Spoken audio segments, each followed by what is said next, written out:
Welcome to Stock Time to Improv. I'm Mary Scott with Business Riff, and I want startups to be wildly successful.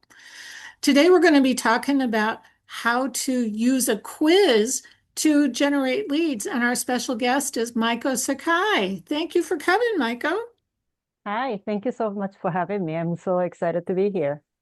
So, first of all, what's the difference between a quiz and a survey? It's so funny that I get that question all the time, quiz versus survey.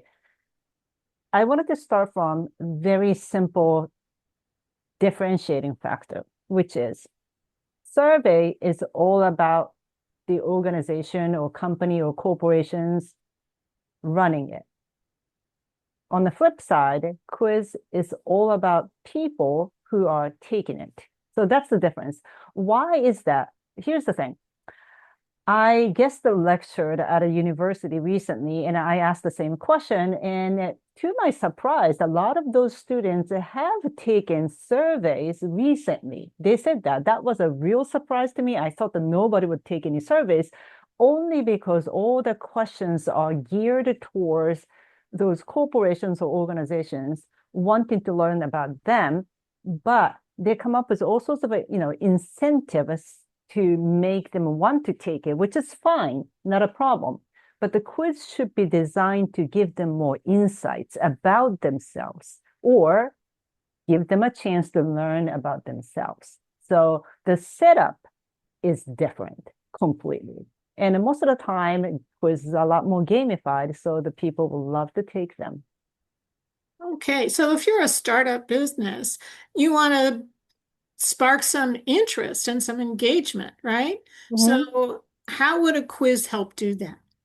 Yeah, so let's sort of separate two different types of startup businesses, right? There's the group of, SaaS type of startups. They're still providing services, but those things can be intangible. On the flip side, there's another group.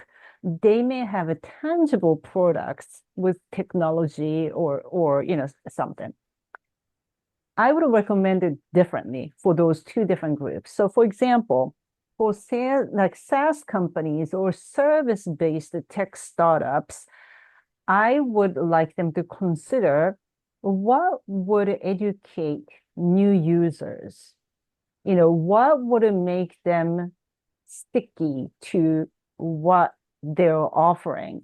So it could be more of an educational type of quiz, or it could also be an assessment style quiz. Now, for the physical startups, they may have an enhanced version of a makeup or the closing or whatever solutions that they're providing tangibly. Most of the time, new customers don't know where to start or what to pick. So oftentimes, either product recommendation quizzes or choose your adventure type of a quiz would do really, really well. So it really depends on what your business model is. Do you need to know what kind of information you're looking for before you start creating a quiz? Well, what would help always is to talk to potential customers or potential clients and see, what they think of your website, for example. Do they know where to go, what to get? Do they have any questions? Those are the things that you wanted to really, have conversations about. A lot of times business owners or startups, they're a little shy on, I don't want to go to them before. Let us do research behind the doors before we talk to them. And it's actually the opposite.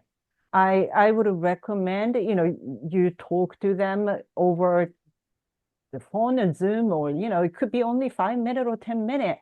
Now, this is where survey also pops up, right, Mary? But the thing is, even if you incentivize survey, it's very difficult for a lot of people to honestly answer those questions because most of the questions are either straight up boring questions or leading questions. You might want it to be asking more of open-ended questions or let them talk. So surveys are not very effective for that particular use also. Okay. So, how many questions should be in a typical survey? So you really want to capture their 3 to 5 minutes of their attention, which is a high currency at the moment, right? With all the informations, the social media, all the noise and distractions, cap capturing somebody's attention for 3 to 5 minutes is gold. So keep that in mind. If your questions are shorter, which I don't always encourage you to do so for many different reasons, we can get into it in a minute. But then you could have, say, like 15 different questions. But I think the sweet spot to differentiate different outcomes that you will have for your quiz, so-called archetypes, you're going to need at least the 7 to 13 questions to decipher and segregate one group from another based on your archetypes. Okay, so do you have any other tips for startups about how to construct a quiz or what kind of questions to not ask? Well, there are many things that I don't recommend you to do. So let's start from there. For example, you don't want it to start from brainstorming your quiz title or what kind of a questions you wanted to ask and what kind of a potential answers that you can create for them to pick. That is a very intuitive process, right? We all start from there when we think about, creating a quiz, let's think of a name, let's come up with a list of questions. But that's not the way to go about it. My recommendation is start from the end, meaning that what are the results that you can possibly think of? And there is this concept called MECE. It's spelled MECE, and it stands for mutually exclusive, collectively exhaustive. When you're thinking about all the outcomes, like archetypes, you wanted to consider that. So first of all, you're not missing any type, right? Second of all, you're not overlapping, say, two different archetypes and just getting muddled. So those are the things that you definitely wanted to think about. And also, what do you want to get out of it, right? If you want your quiz to generate these, then you're going to have to decide how you wanted to position your quiz so that it would stand out from the rest. There are many things, actually. I can talk about this for hours, to be honest. Well, this has been absolutely fascinating. Thank you so much for coming, Maiko. Yes. And we will put contact information into the comments so that people can get a hold of you and get further information because I would hire you to do a quiz for me.